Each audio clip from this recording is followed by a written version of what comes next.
God bless you and welcome to the channel. I pray you're having a blessed day in Jesus' name. So today's video is kind of an unexpected one, so I'm going to go ahead and get straight into it. All right, this is crazy, so I have to share it with all of you guys. So since getting this LS swap in the OBS, it has been running on 7 cylinders, not 8. It said it had a misfire in cylinder 1 in cylinder 8, and we did some research using HP tuners and a scan tool and found that it was misfiring the entire time in cylinder 1 and 8 in a couple random spots throughout there. Turns out that the injector for injector 1, the wire was never connected. So I pulled the spark plug out and it still looked brand new because it had never been used with the fuel spraying on it. So it had been sparking, but no combustion was happening.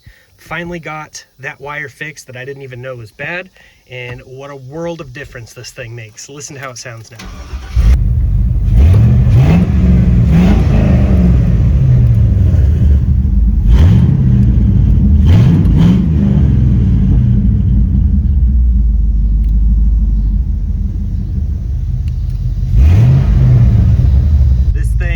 So much better now, and it is running fantastic. So if you're wondering how we didn't know this whole time that it had a misfire, we knew it had a slight misfire. We assumed it was from the ignition coils, which we plan on replacing with brand new OEM ones. We already did the plugs and wires, and it still had a slight misfire. So I was digging more into it to figure out what it would be. Cylinder 1 misfire was causing a false reading for cylinder 8. The crankshaft picks it up for cylinder 1, and because of the firing order, it went cylinder 8 next, and basically just gave us a false reading. But we're gonna go out, take it out for a spin, do some more 0 to 80 tests with dumps closed and the electronic dumps open, and compare them to previous runs. Hope you enjoy.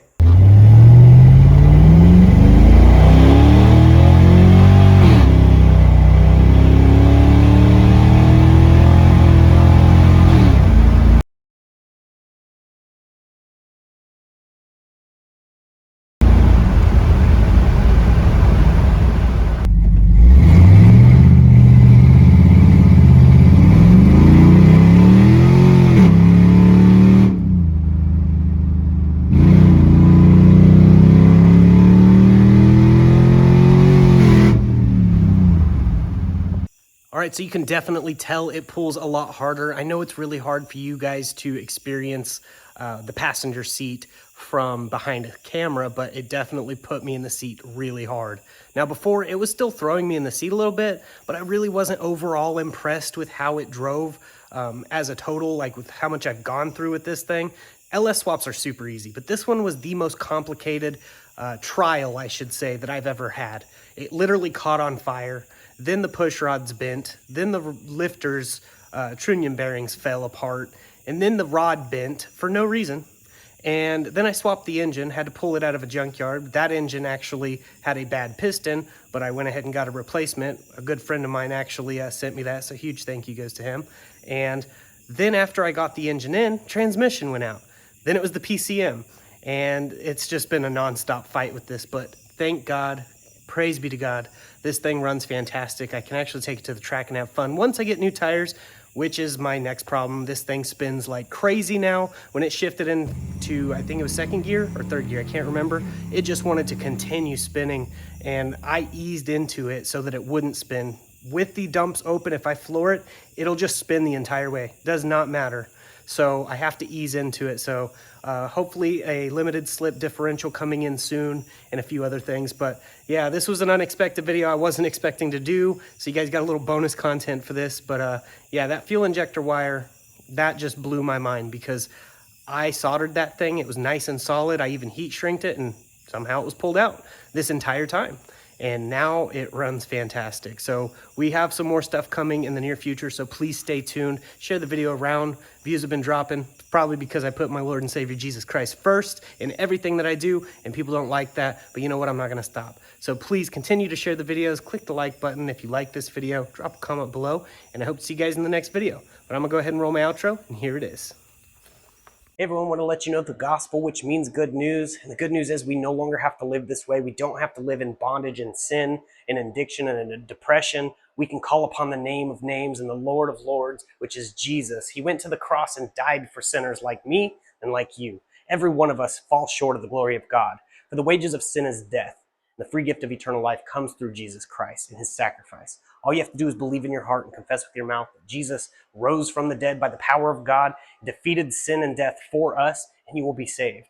After you're saved, the good works start to show. We're not saved by our works. We can't be saved by feeding the homeless or the poor or going and doing good deeds and stop cussing, but we are saved through our faith in Jesus Christ. And once you have that faith, those things seem to fall off. Your language will clear up, your good deeds will start flourishing, and you will show fruit that you are saved by the King of Kings.